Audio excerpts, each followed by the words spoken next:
Hello friends, fluid and electrolyte के एक और वीडियो में आप सभी का स्वागत है। नेक्स्ट हम लोग देखने वाले हैं अब हाइपरनाइट्रीमिया क्या होता है। तो जैसा कि नाम से ही समझ में आ रहा है, हाइपर का मतलब हो गया ज़्यादा, नाइट्रीमिया मतलब sodium in blood, sodium in blood. तो हाइपरनाइट्रीमिया का कम्बिनेशन में मतलब हो गया कि हमारे ब्लड में सोडियम की अधिकता हो गई है, तो उसे हम क्या बोलेंगे, hypernatremia. When serum sodium level exceeds 145 milli equivalents per litre it is called hypernatremia. जब सीरम सोडियम का वैल्यू, सीरम सोडियम मतलब हमारे ब्लड में सोडियम की वैल्यू 145 मिली इक्विवेलेंट से ज़्यादा हो जाती है, तो उसे हम हाइपरनाइट्रीमिया बोलते हैं। सोडियम की नॉर्मल वैल्यू कितनी होती है? 135 to 145 milli equivalents per litre. और अगर 145 मिली इक्विवेलेंट से ज़्यादा हो गई तो उसे हम कहेंगे हाइपरनाइट्रीमिया। नेक्स्ट देखेंगे कॉजेज़ क्या होते हैं हाइपरनाइट्रीमिया के, क्या क्या कॉजेज़ हैं। तो सबसे पहला है डिक्रीज्ड सोडियम एक्सक्रीशन।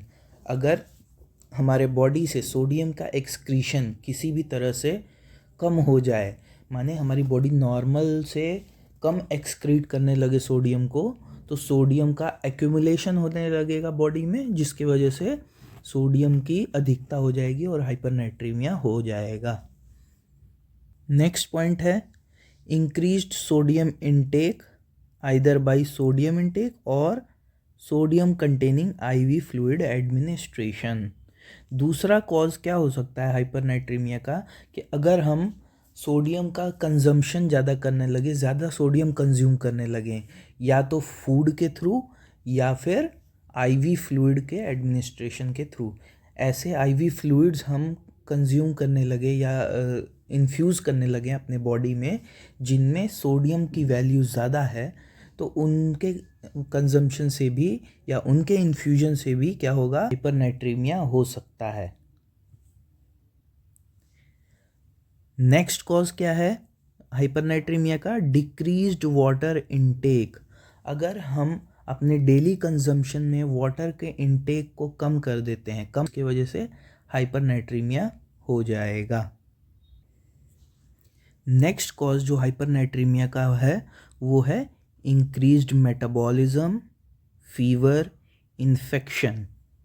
तो इन सभी कंडीशंस में हमारा सोडियम का लेवल तो नॉर्मल रहेगा, लेकिन वाटर की कमी हो जाएगी, जिससे क्या होगा कि हाइपरनाइट्रीमिया हो जाएगा। कैसे? इंक्रीज्ड मेटाबॉलिज्म होने से या फीवर होने से या इन्फेक्शन होने से।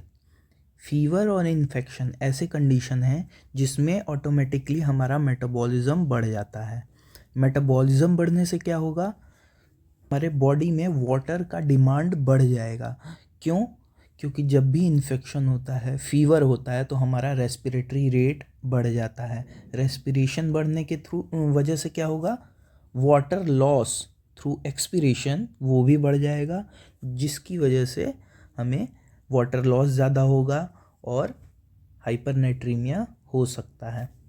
नेक्स्ट है वाटरी डायरिया। डायरिया होने में भी वही सेम चीज़ है कि हमारे बॉडी से वाटर लॉस ज़्यादा अमाउंट में हो रहा है, पर उस वाटर की डिमांड को हम पूरा नहीं कर पा रहे हैं अगर, तो उसमें हाइपरनाइट्रीमिया होने के चांसेस होते हैं। एक्सेसिव डायफोरेसिस, ये भी हमारे इंक्रीज्ड मेटाबॉलिज्म से ही रिलेटेड है, कि अगर जब भी हमारा मेटाबॉलिज्म बढ़ गया तो वो कहीं ना कहीं डायफोरेसिस को बढ़ा देता है, एक्सेसिव डायफोरेसिस होता है, और उसकी वजह से हमें हाइपरनाइट्रीमिया हो सकता है।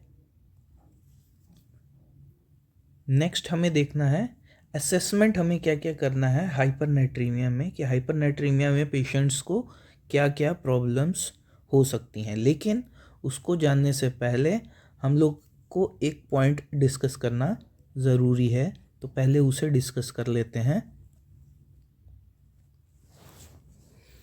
तो जैसा कि हम लोग पहले भी डिस्कस कर चुके हैं, हमारे बॉडी में दो टाइप के स्पेसेस होते हैं। पहला है इंट्रासेलुलर स्पेस। इंट्रासेलुलर स्पेस का मतलब हुआ कि हमारे बॉडी के सेल्स के अंदर जो स्पेस है उन्हें हम कहते हैं इंट्रासेलुलर स्पेस। और हमारे सेल्स के बाहर जो भी स्पेस होता है उसे हम बोलते हैं एक्स्ट्रा सेलुलर स्पेस। और इस एक्स्ट्रा सेलुलर स्पेस में दो टाइप के स्पेसेस होते हैं या दो स्पेसेस हैं, वो कौन कौन से हैं? Combination of spaces, interstitial space और इंट्रावैस्कुलर स्पेस।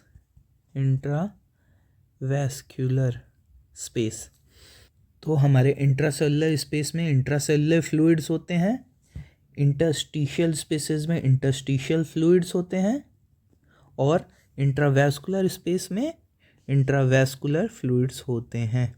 अभी जब भी सोडियम का अधिकता हो जाएगा, हाइपरनाइट्रीमिया हो जाएगा, तो यहाँ पे क्या होगा? हमारे सीरम सोडियम का लेवल बढ़ जाता है, मतलब सोडियम की मात्रा हमारे वेसल्स में बढ़ गई है। तो अभी क्या होगा? सोडियम चाहेगा ज़्यादा से ज़्यादा वाटर खींचना, अपने साथ, अपने पास रखना, क्योंकि सोडियम की प्रॉपर्टी होती है कि वो वाटर को होल्ड करता है। तो क्या होगा कि ये जो इंट्रावैस्कुलर फ्लूइड है इसकी मात्रा बढ़ जाएगी। कैसे बढ़ेगी? तो सबसे पहले इंटरस्टिशियल फ्लूइड में फ्लूइड शिफ्ट होगा फ्रॉम इंट्रासेलुलर स्पेस, ठीक है, इंट्रासेलुलर स्पेस से इंटरस्टिशियल फ्लूइड में फ्लूइड शिफ्ट होगा। क्यों? क्योंकि हमारे इंट्रावैस्कुलर और इंटरस्टिशियल फ्लूइड में जो सोडियम की नॉर्मल वैल्यू है 135 से 145 मिली इक्विवेलेंट पर लीटर होती है, पर जो हमारे इंट्रासेलुलर स्पेस है यहाँ पे हमारी जो सोडियम की वैल्यू होती है वो 15 से 25 मिली इक्विवेलेंट पर लीटर के आसपास होती है। तो फ्लूइड शिफ्ट होगा through the process of osmosis में क्या होता है? हम लोग आगे पहले पढ़ चुके हैं कि फ्लूइड शिफ्ट होता है from lower concentration to higher concentration. तो यहाँ से फ्लूइड शिफ्ट होगा through intracellular space to interstitial space, और इंटरस्टिशियल स्पेस से जाएगा फ्लूइड शिफ्ट होकर के कहाँ? इंट्रावैस्कुलर स्पेस में। तो अल्टीमेटली क्या होगा कि हमारा जो इंट्रावैस्कुलर वॉल्यूम है या इंट्रावैस्कुलर फ्लूइड वॉल्यूम है वो बढ़ जाएगा, इंक्रीज हो जाएगा, ठीक है। तो इतनी चीज़ समझ में आ गई। अब आगे देखते हैं कि हमें क्या क्या असेसमेंट करना है। सबसे पहला हम देखेंगे कार्डियोवैस्कुलर असेसमेंट हमें क्या क्या करना है। तो इसमें सबसे फर्स्ट पॉइंट है hypertension due to increased plasma volume. अब जैसे हमने डिस्कस किया कि फ्लूइड शिफ्ट होगा from intracellular space to interstitial space और इंटरस्टिशियल स्पेस से इंट्रावैस्कुलर स्पेस में। अब यहाँ पे फ्लूइड शिफ्ट होने की वजह से क्या होगा? जब फ्लूइड शिफ्ट होगा तो इंट्रावैस्कुलर फ्लूइड वॉल्यूम इंक्रीज हो जाएगा, जिसकी वजह से क्या होगा? हाइपरटेंशन होगा। नेक्स्ट असेसमेंट क्या करना है हमें? टैकीकार्डिया हो जाएगा due to decreased oxygen carrying capacity of the blood.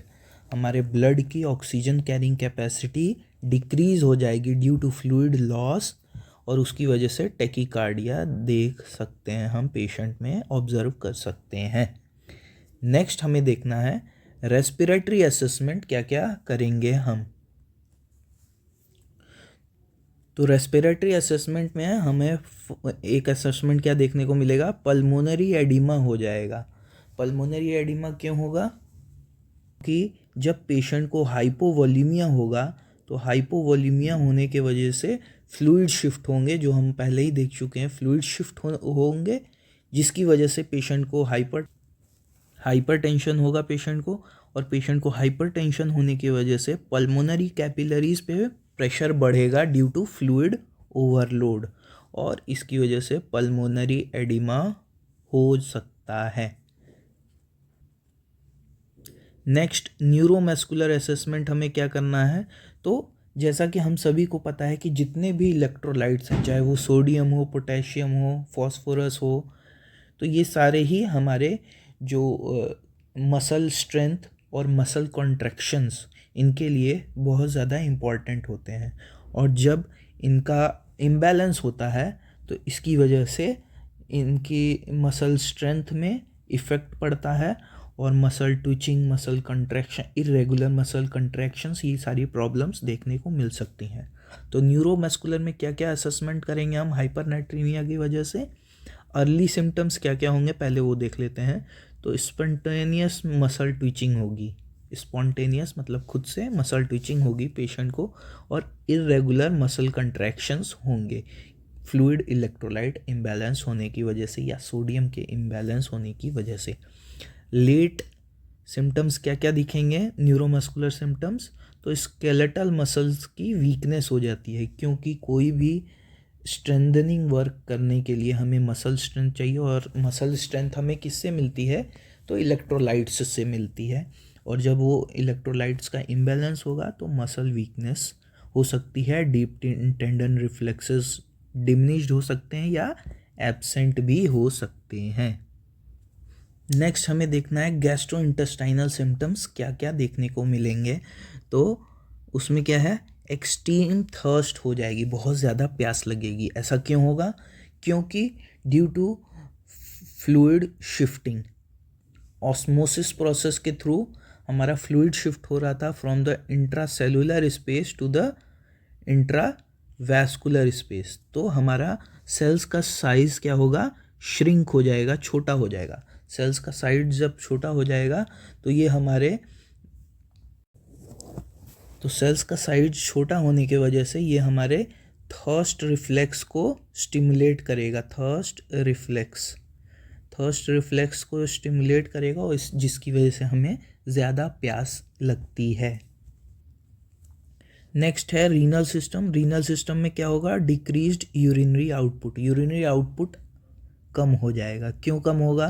क्योंकि हमारे बॉडी में सोडियम की मात्रा क्या हो गई है?